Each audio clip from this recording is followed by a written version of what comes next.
Over the past year, you might have seen quite a lot of buzz surrounding a heatsink manufacturer known as Thermalright. They're known for offering high-quality heatsinks comparable to major brands at a much more affordable price.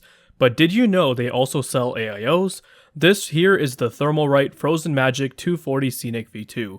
For just $65, I'm quite impressed by what it's capable of.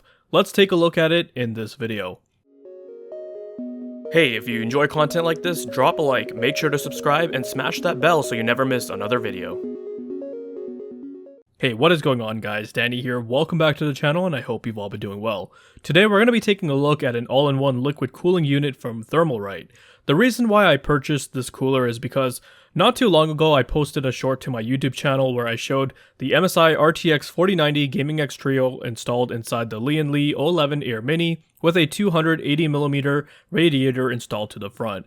That specific 4090 model ended up being just a few millimeters too long, but what's intriguing was that I was still able to make it fit, but barely. In fact, the pins from the PCIe slot were slightly sticking out at the end of the connector, so it wasn't even all the way in. However, it still functioned as normal, and I'd been gaming on it since then for nearly every day without any issues. Now, to be fair, I did say that it was a dumb idea, and I didn't recommend it. Eventually, I decided it was time for me to address my OCD and fix this problem. Now, the Lee 011 Air Mini is an interesting case. It's basically an 011 Dynamic, just downsized. Still, it's able to accommodate a lot of cooling fans for excellent airflow, but if you're going to be using this case in 7-slot mode with an ATX motherboard, then the only place to install a 280mm radiator is at the front, which meant I had to replace my Corsair H115i Pro XT with something else that can be mounted to the side beside the motherboard so that my 4090 can properly fit.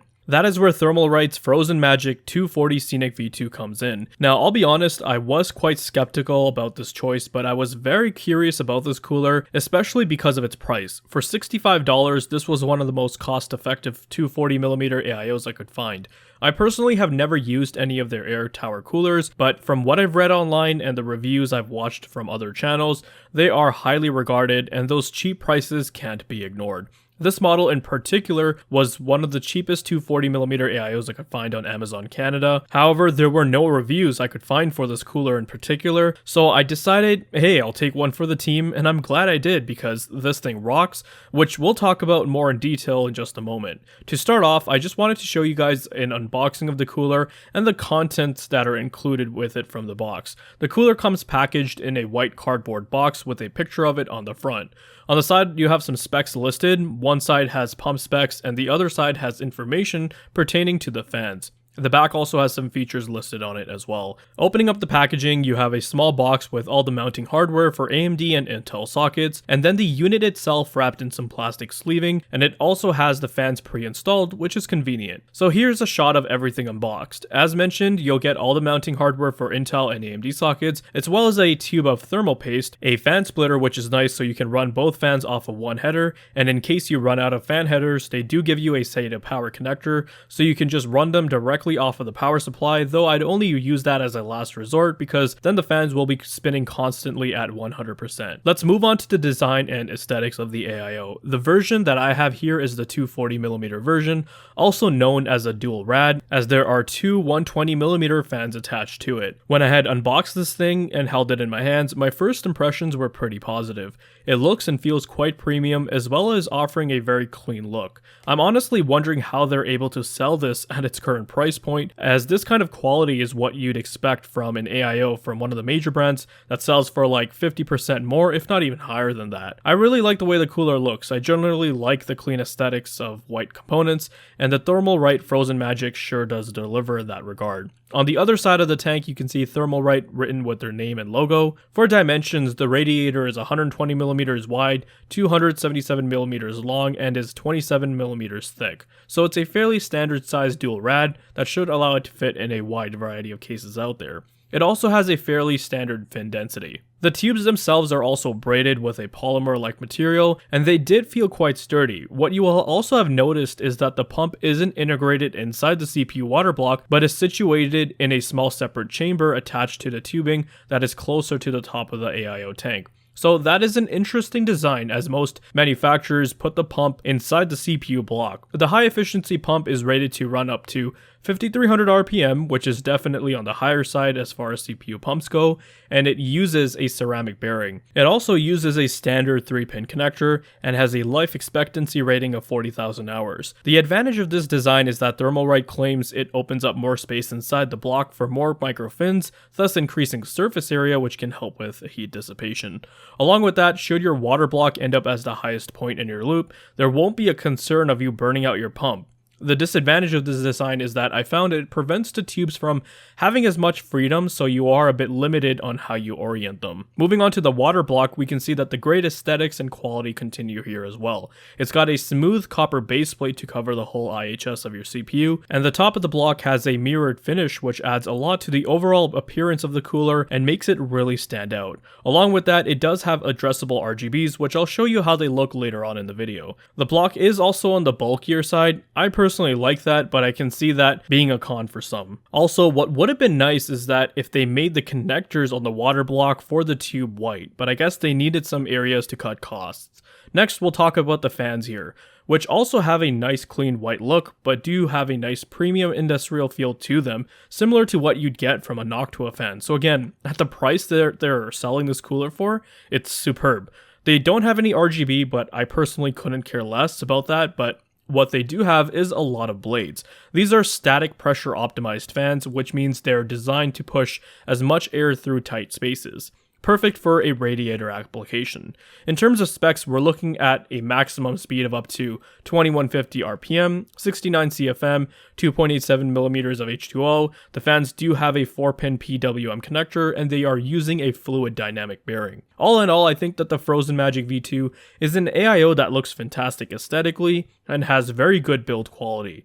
With it installed in my Lee & O11 Air Mini, you can see it fits perfectly on the side mount of this case, and that frees up the necessary room to allow my 4090 to be installed properly. With it installed in the system, it looks really good and provides a nice clean look to the build. And here's what the cooler looks like with the cooler turned on and the RGB LEDs enabled. I don't have any sort of effects going on right now, it's just on its default color profile, but I think it looks really nice and outstanding. Now that I've shown you its design and with it installed in my case, it's time we moved on to the thermals, but before we get into the results, there is something I wanted to point out. Now, since I don't have a plethora of coolers, I can only compare the results of this cooler to the Corsair H150i Pro XT I had been using before. And what's important to note here is that I had the radiator mounted in the front in a push configuration, which is the best setup you can have for an AIO since it'll get a chance to draw in all the nice cool fresh air from the front of the case and push it through the radiator. My Thermalright Frozen Magic is actually exhausting air from the inside the case, so it's not intaking fresh air, which means it's at a disadvantage. Therefore, it isn't an apples to apples comparison. Still, for the sake of having some results to compare with, I still threw in the data from the Corsair AIO, but do keep in mind that important information when we take a look at the results. As for the specifications for this system, we have an AMD Ryzen 7 5800X3D, which is running bone stock, so no overclocking, no tuning power figures, or anything like that. We've got 16GB of G.Skill Trident Z memory, which I've overclocked to 3600 mega transfers CL14. The motherboard is a Gigabyte X370 Gaming 5. The graphics card, as you all know, is the MSI RTX 4090 Gaming X Trio, and powering all of the components is a Corsair RM1000X. I do also have two 140mm fans mounted in the front, one 140mm case fan at the bottom, two 120mm case fans at the top, and one 120mm case fan mounted in the rear. The system was also tested in a room with an ambient room temperature of 21 degrees Celsius. The first test we'll be taking a look at is IDA64 CPU torture test, which I ran for 1 hour, and please note that I didn't use a default or high performance fan curve, nor did I noise normalize the units. I like to run my AIOs with a constant speed, as I don't like the sound of fans ramping up and down. The H150i had its fans run at 1000 RPM with the pump at 2200 RPM, and the Frozen Magic 240 had its fans at 1100 RPM and 3500 RPM for the pump. So from our first test, we can see that the 5800X3D with the Corsair H150i Pro XT had attained a CPU package temperature of 80.3 degrees Celsius, and peaked at 83.6 degrees Celsius, while the Thermalright Frozen Magic 240 attained an average temperature of 82.5 degrees Celsius and peaked at 86.3. So those are definitely some impressive figures considering the fact that the Corsair is a larger cooler with larger fans and was mounted in a more favorable position. Had I mounted the Frozen Magic in the same way, then we'd probably be seeing very similar figures. Now, with our temperature over time graph, it gives us a better outlook on what happened during the CPU stress test. We can see that the Frozen Magic 240, despite being mounted in a less favorable place and was exhausting air outside the case, still manages to trail not too far behind the Corsair AIO, so I'm quite pleased with these results. Now, moving on to a more real-world scenario, we have Hitman 3, which, again, I played for about an hour, and the results here are a bit interesting. In Hitman 3, the 5800X3D with the Frozen Magic 240 managed to attain an average CPU package temperature of 54.6 degrees Celsius and peaked at 61.5 degrees Celsius, which definitely isn't anything to be concerned about, and I'd say those are pretty good figures. However, you'll have noticed that in this test, the variance between it and the H115i is a bit larger, and the reason for that is because in a gaming workload, we also put a load on the GPU, which means it'll also be running hotter and dissipating its own heat. Because we have the Thermalright cooler configured to exhaust heat out of the case, it is also affected by the extra heat from the RTX 4090. With that said, we're only looking at around a 5 degrees Celsius difference, which is nothing, especially when we are already dealing with these low temps. Our temperature over time graph shows that both coolers performed around a 5 degrees Celsius variance of each other, with the Thermalright exhibiting larger spikes, and like I said, this could very well be due to the extra heat it's dealing with from the GPU.